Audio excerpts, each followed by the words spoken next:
Welcome to the History AI podcast, where the past comes alive with facts, anecdotes, and a dash of humor.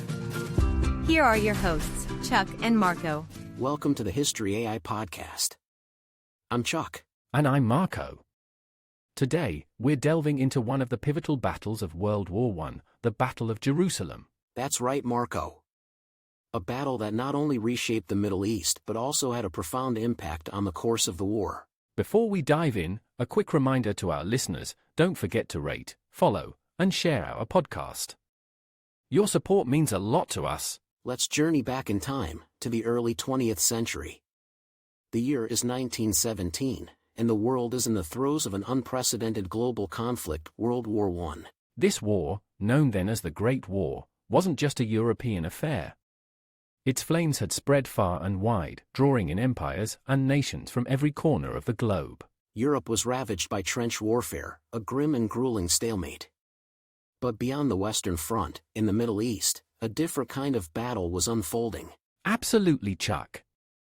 The Ottoman Empire, allied with Germany and Austria-Hungary, controlled a vast region that included modern-day Turkey, Syria, Lebanon, Israel, and Palestine. And it's in this strategic and historically rich area, the British Empire saw an opportunity.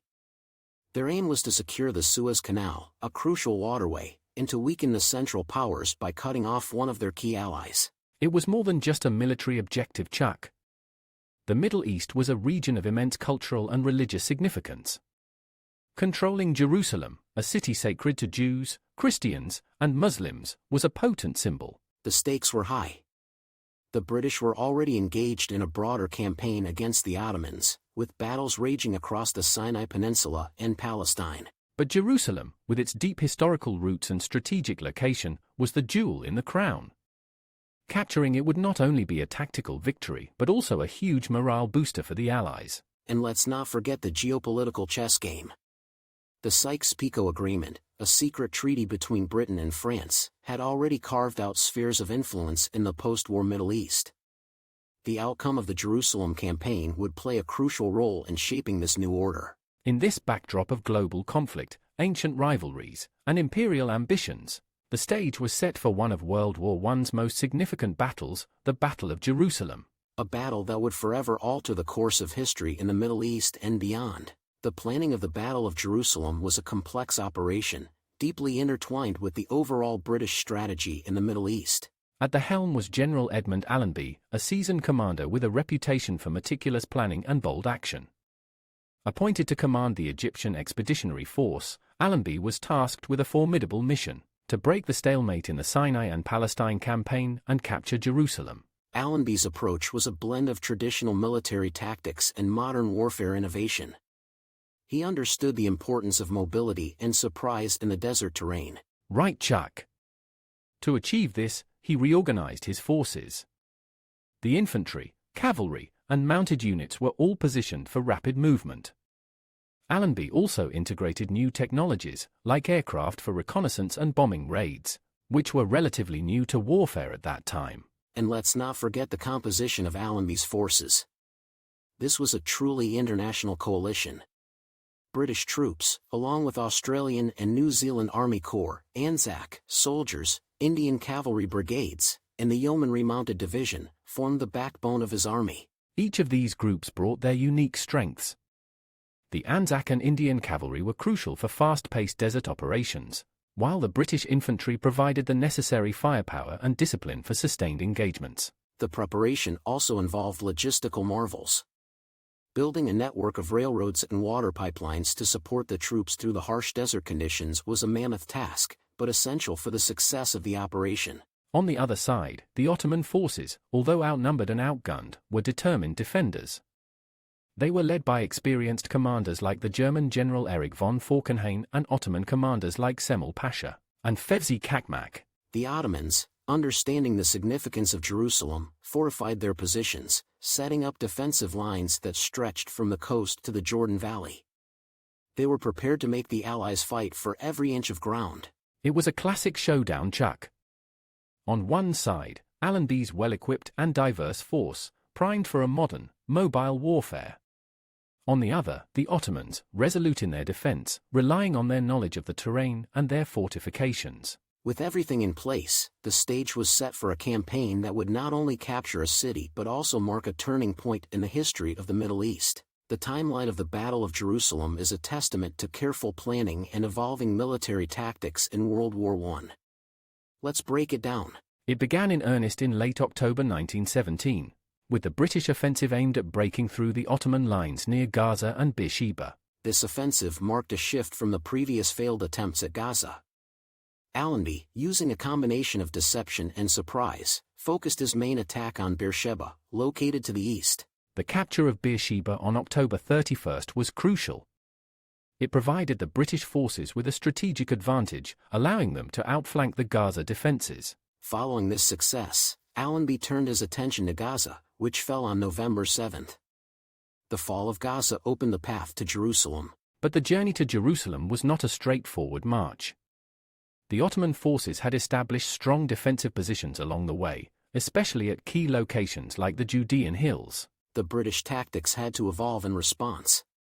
Allenby's approach combined direct assaults with flanking maneuvers, aiming to encircle the city and cut off Ottoman supply lines. The terrain played a crucial role. The Judean hills presented a formidable natural barrier. The British had to navigate steep ascents, narrow passes, and limited water supplies. Cavalry units, particularly the Australian Light Horse and the Indian Lancers, were instrumental in rapid advances and reconnaissance, leveraging their mobility in the challenging terrain. Meanwhile, the infantry, supported by artillery, engaged in tough mountain warfare, slowly pushing back the Ottoman defenders. Aerial reconnaissance and bombing raids provided a modern edge, allowing the British to gather intelligence and disrupt Ottoman communications and supplies. By early December, the British had encircled Jerusalem. The Ottoman forces, realizing the untenability of their position, began a retreat on December 7th. General Allenby made a historic entry into Jerusalem on December 11, 1917. Notably, he dismounted his horse and entered the city on foot, as a sign of respect for its religious and cultural significance. The capture of Jerusalem was a triumph of combined arms tactics, involving infantry, cavalry, artillery, and air power, and a reflection of the evolving nature of warfare in the 20th century. Indeed, Marco. This campaign highlighted the importance of adaptability, innovation, and respect for the local culture in military operations. The Battle of Jerusalem is filled with tales of heroism and gritty resistance from both sides. Let's delve into some of these remarkable stories. Absolutely, Chuck. Among the British ranks, one figure who stands out is Major General John Shea. Commanding the 60th London Division, Shea played a crucial role in the battle for Jerusalem. Right, Marco. Shea's leadership in navigating the difficult terrain of the Judean hills was pivotal. Under his command, the 60th Division overcame steep ascents and enemy fortifications with remarkable courage and determination. Then there's the story of the Australian Light Horsemen. Known for their bravery, these soldiers executed one of the last successful cavalry charges in military history at Beersheba. Their audacious assault, capturing the town and its vital water wells, was a turning point in the campaign. On the Ottoman side, the defense was marked by resilience and strategic acumen. One notable figure was the German General Friedrich Freiherr Kress von Kressenstein. Commanding the Ottoman forces, Kressenstein orchestrated a stubborn defense, making the British fight for every inch. Absolutely. And let's not forget the Ottoman soldiers themselves. Despite being outgunned and often short on supplies, their determination to defend Jerusalem was unwavering. Their resistance in places like Nebi Samuel, a key strategic location, was particularly fierce. The battle also saw acts of individual heroism. Soldiers like Sergeant Frank Broom of the Imperial Camel Corps, who displayed extraordinary bravery in leading a charge under heavy fire, epitomized the courage shown by many during this campaign. These stories highlight not just the strategic and tactical aspects of the battle, but also the human element, the bravery, resilience, and sacrifices of those who fought. Indeed, Marco. The heroism and resistance on both sides during the Battle of Jerusalem add a deeply personal dimension to this historic conflict, reminding us of the individual lives that were part of this monumental event in history. The toll of the Battle of Jerusalem, like many conflicts of World War I, was significant, both in terms of human lives and its broader impact on the war and history. Absolutely, Chuck.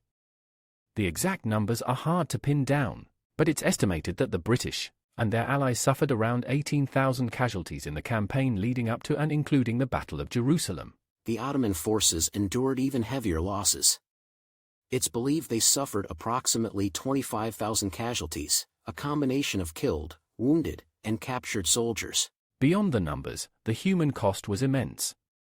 Each casualty represented a family back home forever changed, a community losing its sons, fathers, and brothers. The fall of Jerusalem had a profound psychological impact as well. For the Allies, it was a much-needed morale boost. The capture of such a historically and religiously significant city was a propaganda coup. On the other side, the loss was a significant blow to the Ottoman Empire. It demoralized their troops and weakened their grip on the region. More broadly, it signaled the beginning of the end for Ottoman control in the Middle East. The victory also had significant strategic implications.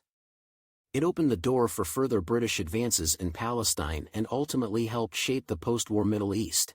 Indeed, Chuck. The British victory laid the groundwork for the British Mandate in Palestine.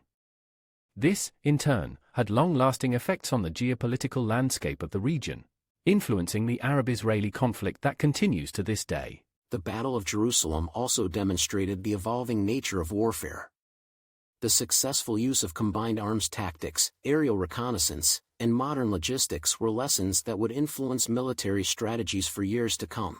In the grand scheme of World War I, the battle marked a turning point in the Middle Eastern theater.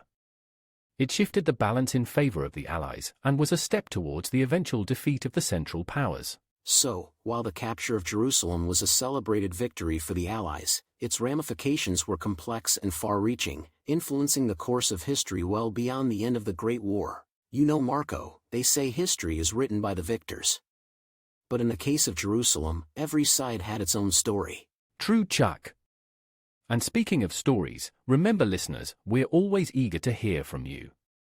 Suggest topics for our next episodes through our social media channels. As we wrap up, a special thank you to all our listeners.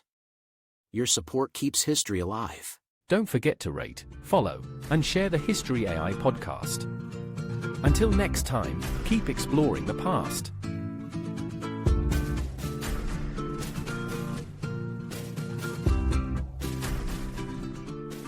From the mind behind the History AI podcast comes an electrifying journey into the past. A ripple through time, Franklin's Folly. Dive into a tale where Benjamin Franklin, America's beloved inventor, takes an unexpected journey through time. But with his leap, he unleashes a powerful ripple. Now, with dark forces lurking in the shadows, harnessing this energy to shatter and enslave the world, it's a race against time. Will Franklin fix the future? Or will history rewrite itself? Uncover the secrets. A ripple through time, Franklin's Folly. Time has never been more fragile. On Amazon now.